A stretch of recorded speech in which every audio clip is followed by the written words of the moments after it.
Hello అండి, welcome back to my channel. అందరూ ఎలా ఉన్నారు? ఈరోజు వీడియోలో కార్తీక పురాణము 6వ రోజు చేయవలసిన పారాయణమును నేను చదువుకుంటూ మీకు వినిపిస్తాను. 6వ రోజు పారాయణము ఏకాదశాధ్యాయము. వశిష్ఠ ఉవాచ: ఓ మహారాజా, కార్తీక మాసంలో శ్రీహరిని ఎవరైతే అవిసె పూలతో పూజిస్తారో వాళ్ళకి చాంద్రాయణ ఫలము కలుగుతుంది.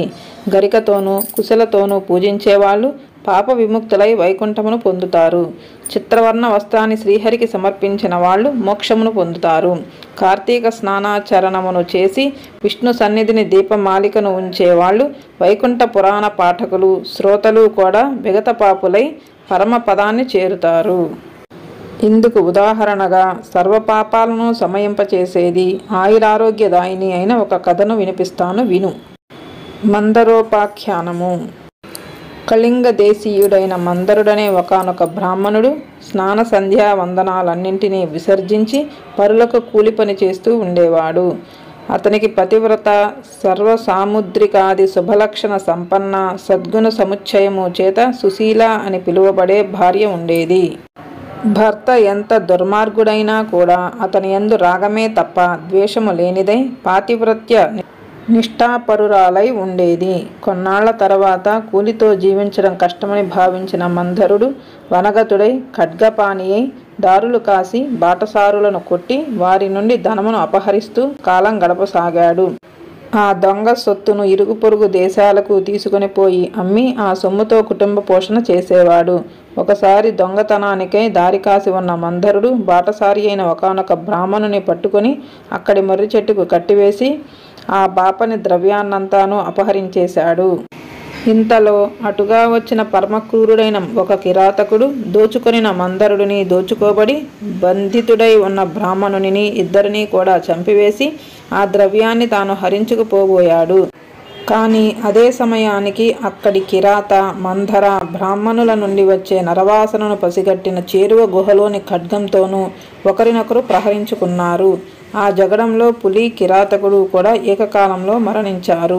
ఆ విధముగా మరణించిన విప్ర, మందర, వ్యాఘ్ర, కిరాతకుల జీవులు నలుగురు యమలోకమును చేరి కాలసూత్రమనే నరకాన్ని పొందారు. యమకింకరులు ఆ నలుగురిని పురుగులు, అమేధ్యముతో నిండి ఉన్న తప్త రక్తకూపంలో పడవేశారు. ఇక భూలోకములో భర్త మరణ వార్త తెలియని మందరుని భార్య అయిన సుశీల మాత్రము నిత్యం భక్తృధ్యానాన్నే చేస్తూ ధర్మవర్తనతో, హరిభక్తితో, సజ్జన సాంగత్యముతో జీవించసాగింది.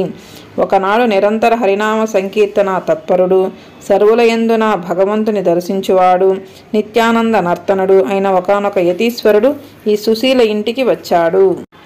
ఆమె శ్రద్ధాభక్తులతో అతనికి భిక్ష వేసి, అయ్యా, నా భర్త కార్యార్థి అయి వెళ్ళి ఉన్నాడు, ఇంట లేడు, నేను ఏకాకినై ఆయన ధ్యానములోనే కాలమును గడుపుతున్నాను అని విన్నవించుకుంది. అందులో కాయతి, అమ్మాయి, ఆవేదన పడకు, ఇది కార్తీక పూర్ణిమ మహాపర్వదినము. ఈరోజు సాయంకాలము నీ ఇంట పురాణ పఠనా శ్రవణాదులు ఏర్పాటు చేయి. అందుకుగాను ఒక దీపము చాలా అవసరము. దీపానికి తగినంత నూనె నా దగ్గర ఉంది. నీవు వత్తిని ప్రమిదను సమర్పించినట్లయితే దీపమును వెలిగించవచ్చును అని సలహా ఇచ్చాడు. ఆ యతిశ్రేష్ఠుని మాటలను అంగీకరించి సుశీల తక్షణమే గోమయముతో ఇల్లంతా చక్కగా అలికి పంచరంగుల ముగ్గులను పెట్టినది. పత్తిని పరిశుభ్రపరచి 2 వత్తులను చేసి యతీశ్వరుని వద్ద నూనెతో వాటిని వెలిగించి శ్రీహరికి సమర్పించినది. యతి ఆ దీపసహితముగా విష్ణువును పూజించి మనశ్శుద్ధి కోసం పురాణ పఠనమును ఆరంభించాడు. సుశీల పరిసరాల ఇండ్లకు వెళ్ళి వారందరినీ పురాణ శ్రవణానికి ఆహ్వానించినది. అందరి నడుమ తాను కూడా ఏకాగ్ర చిత్తయ్యి ఆ పురాణాన్ని విన్నది.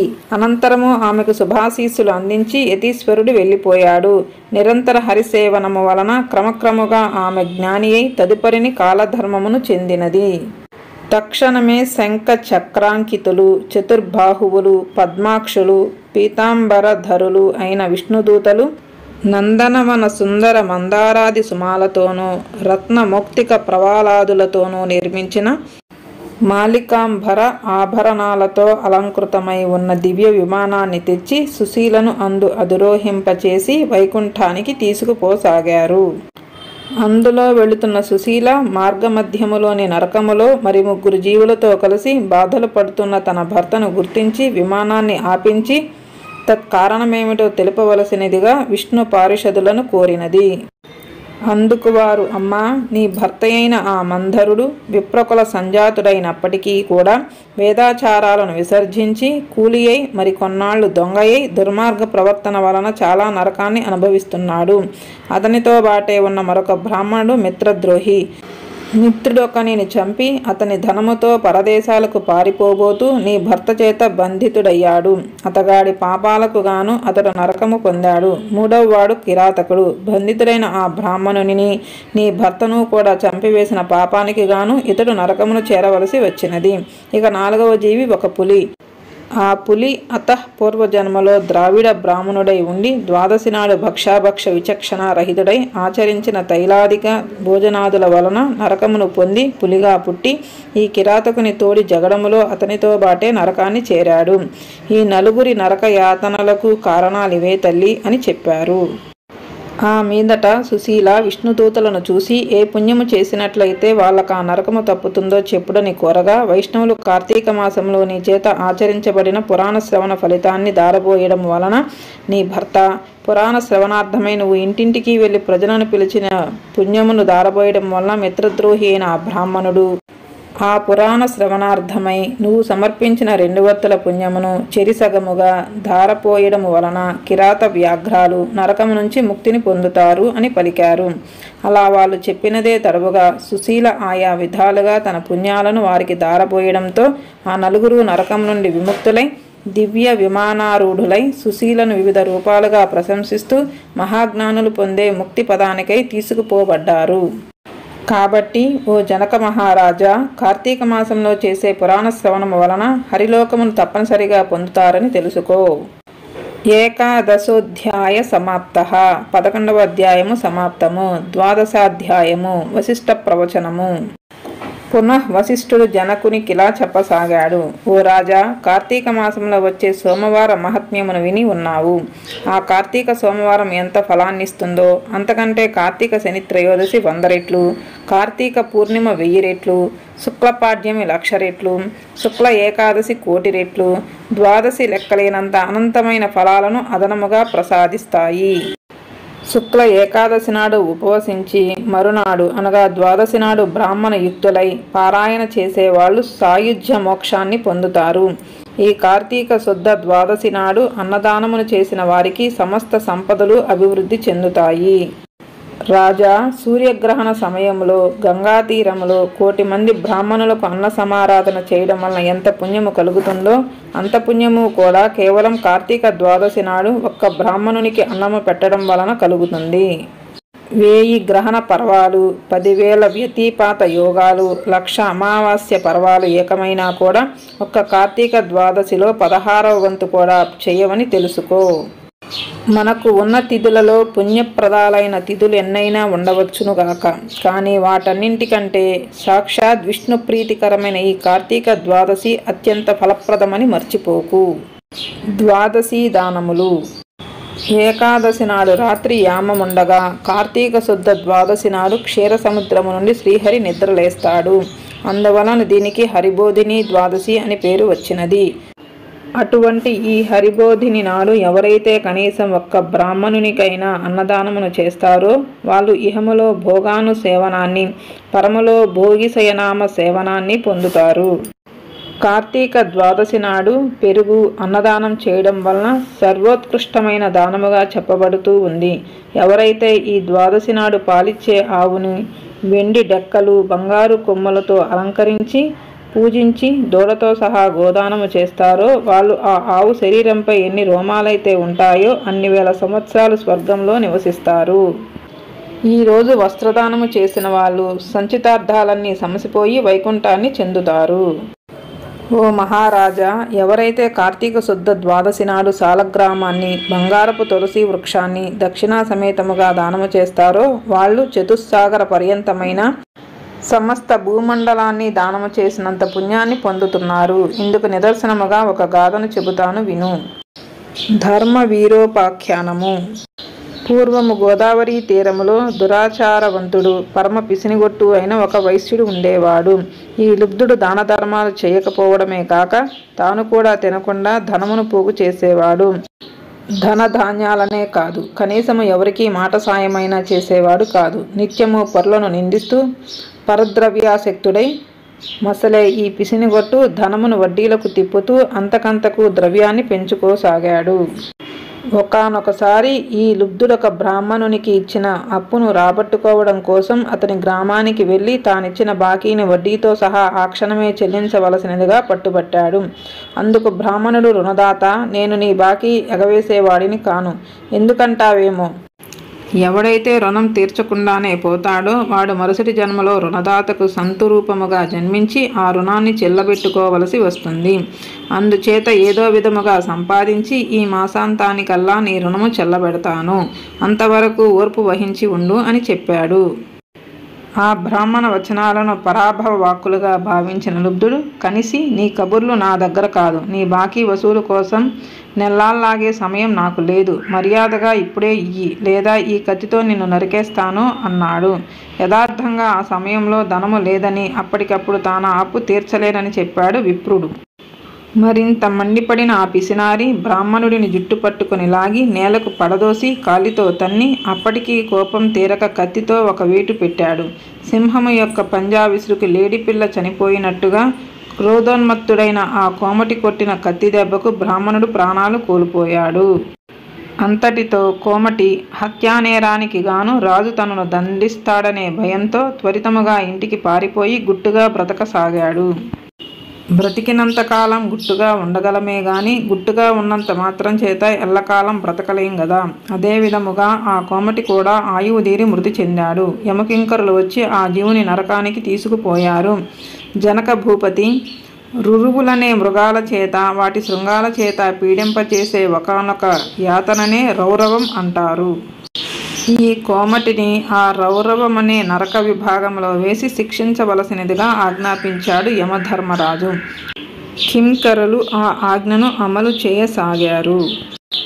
ఇక ఈ భూలోకములో ఆ లుబ్ధ వయస్సుని కుమారుడైన ధర్మవీరుడనేవాడు మహాదాత, పరోపకారి అయి పిత్రార్జితమైన అగణిత ధనరాశులతో ప్రజాశ్రేయస్సుకై చెరువులు నూతులు త్రవ్వించి తోటలు వేయించి వంతెనలు కట్టించి పేదలకు వివాహ ఉపనయనాదులు చేయిస్తూ యజ్ఞ యాగాది క్రతువులను క్షుత్పీడితులకు తమ భేదరహితముగా అన్నదానాలను చేస్తూ ధర్మాత్ముడిగా పేరు పొందాడు. ఒకానొక నాడి ధర్మవీరుడు విష్ణు పూజ చేసే సమయానికి త్రిలోక సంచారి అయిన నారద మహర్షి యమలోకము నుండి బయలుదేరి హరినామస్మరణము చేసుకుంటూ ఈ ధర్మవీరుని తావుకు వచ్చాడు. ముంగిలికి వచ్చిన మునిరాజు నారదుని చూచి ధర్మవీరుడు భక్తి ప్రపత్తులతో ప్రణమిల్లాడు. అర్ఘ్యపాద్యాది వివిధ ఉపచారాలతో నారదుని పూజించి, నారద, దేవర్షులైన మీరెలా మా భూవర్షానికి అందున నా గృహానికి విచ్చేయడం వలన నా జన్మ ధన్యమైంది. హే దివ్య ప్రభు, నేను నీ దాసుడిని, నన్నేమి చేయమంటావో ఆజ్ఞాపించు, నువ్వేమి చెబితే అది చేస్తాను అని వినయపూర్వకముగా వేడుకున్నాడు. అందుకు సంతసించిన నారదముని చిరునవ్వు ముఖము కలవాడై, ధర్మవీర, నా కోసము నువ్వేమీ చేయనక్కర్లేదు. నీ శ్రేయస్సుకై చెబుతున్నా నా ఈ మాటలను శ్రద్ధగా విను. కార్తీక ద్వాదశి శ్రీ మహావిష్ణువునకు అత్యంత ప్రియమైన రోజు. ఆ రోజున చేసిన స్నాన దాన జప తపః ప్రభృతి కార్యాలన్నీ కూడా విశేషమైన ఫలాన్నిస్తాయి. ధర్మవీర, సూర్యుడు తులారాశిలో ఉండగా కార్తీక ద్వాదశి ప్రాతస్నాతులై సాలగ్రామ దానమును చేసేవారు దరిద్రులు గాని ధనికులు గాని, యతులు గాని వానప్రస్థులు గాని, బ్రాహ్మణులు గాని క్షత్రియులు గాని, వైశ్యులు గాని, శూద్రులు స్త్రీలే గాని వాళ్ళెవరైనా సరే జన్మ జన్మాంతర కృత పాపాలను దహింపచేసుకున్న వాళ్లే అవుతారు. మరో ముఖ్య విషయమును చెబుతాను విను. నీ తండ్రి మరణించి యమలోకంలో పడరాని పాట్లు పడుతున్నాడు. అతనికి నరక బాధ విముక్తిని సంకల్పించి నువ్వు కార్తీక ద్వాదశి నాడు సాలగ్రామ దానమును చెయ్యి. నారదుడు చెప్పినదంతా విని నవ్వేశాడు ధర్మవీరుడు. పైపెచ్చు, నారదమునీంద్ర, నా తండ్రి పేరున గో భూ తిల సువర్ణాది దానాలు ఎన్నో చేశాను. వాటి వల్ల వెలువరించబడని నరకయాతన కేవలం సాలగ్రామం అనే పేరు కలిగిన రాతిని దానము చేస్తే సాధ్యమవుతుందా? అయినా ఆ సాలగ్రామం అనే రాయి ఎందుకు ఉపయోగపడుతుంది? తినడానికా? పనికిరాదు. అలంకారానికా? నవరత్నాలలోనిది కాదు. ఏ రకంగానూ ఎవరికీ కూడా పనికిరాని దానిని నేనెందుకు దానము చేయాలి రాతి దాతకు కీర్తి ఉండదు, ఆ దానమును పట్టిన వానికి సుఖము ఉండదు. కాబట్టి ఆ సాలగ్రామ దానమును నేను చెయ్యనుగాక చెయ్యను అన్నాడు.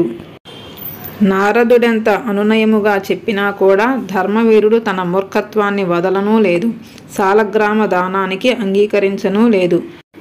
అంతటితో నారదుడు అంతర్హితుడైపోయాడు. మరికొంతకాలానికి ధర్మవీరుడు మరణించాడు. గౌరవనీయులు సర్వహితాత్ములు అయిన పెద్దల మాటలను పాటించని పాపానికి సాలగ్రామ దానము చేయకపోవడము వలన నరకగతుడై అనంతరము 3 మారులు పులిగాను, 3 సార్లు కోతిగాను, 5 సార్లు ఆబూతుగాను, 10 పర్యాయాలు స్త్రీగాను జన్మించి వైధవ్య పీడను పొందడం జరిగింది. పునః 11వ జన్మలో కూడా ఒకానొక యాచకుని పుత్రికగా జన్మించవలసి వచ్చింది. పురాకర్మ వలన పెండ్లి కుమారుడు అనతి కాలంలోనే మరణించడంతో ఒక్కగానొక్క కూతురికి కలిగిన వైధవ్యానికి చింతించి ఆ యాచక బ్రాహ్మణుడు జ్ఞానదృష్టి చేత తన కూతురి పురాకర్మను గత పాప ఫలాన్ని తెలుసుకున్నవాడై ఆ విషయాలన్నీ ఆమెకు సవిస్తరంగా చెప్పి కార్తీక సోమవారం నాడు వేదోక్త విధిగా జన్మార్జిత పాపనాశకమైన సాలగ్రామ దానాన్ని చేయించాడు. ఆ పుణ్య ఫలితము వలన మరణించిన పెండ్లి కొడుకు పునర్జీవితుడయ్యాడు. ఆ దంపతులు ఇహజీవితాన్ని ధర్మకామ సౌఖ్యాలతో గడిపి కాలాంతర స్వర్గమును చేరి పుణ్యఫలానుభవ ఆప్తులయ్యారు. తదుపరి ధర్మవీరుడు 23వ జన్మగా ఒక బ్రాహ్మణుని ఇంట శిశువుగా పుట్టి పూర్వజన్మలో చేసిన మహత్వపూర్వక సాలగ్రామ దాన పుణ్య విశేషము వలన జ్ఞాని అయి ప్రతివర్ష ప్రయుక్త కార్తీక సోమవారము పర్వదినాలలో సాలగ్రామ దానాన్ని ఆచరిస్తూ ఆ పుణ్యఫలముగా మోక్షప్రాప్తుడయ్యాడు. ఇతగాడి సాలగ్రామ దాన మహాపుణ్యము వలన రౌరవగతుడైన ఇతని తండ్రి కూడా నరకము నుండి విముక్తుడయ్యాడు.